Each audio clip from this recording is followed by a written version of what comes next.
President Trump said members of a new task force dedicated to reopening the country would be announced next week. Members of the White House Coronavirus Task Force on Friday said that, despite signs of improvement, the country has not reached the peak of the outbreak and should not pull back on mitigation measures.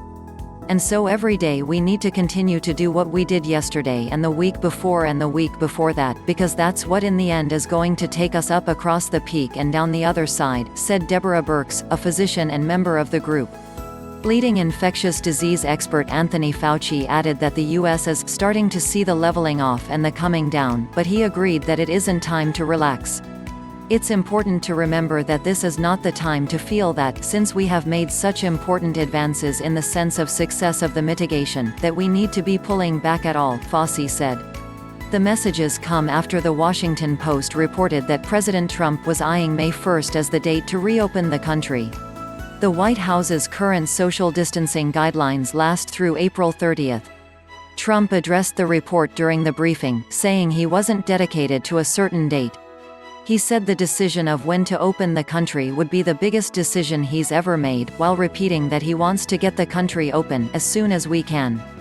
"I'm going to have to make a decision, and I only hope to God that it's the right decision," Trump said. "But I would say without question it's the biggest decision I've ever had to make." Next week, Trump said he would announce new members for a task force focused on reopening parts of the country shuttered due to the pandemic. "We're also setting up a council, a very, very great, doctors and business people. We're going to be announcing it on Tuesday, of some great people," Trump said.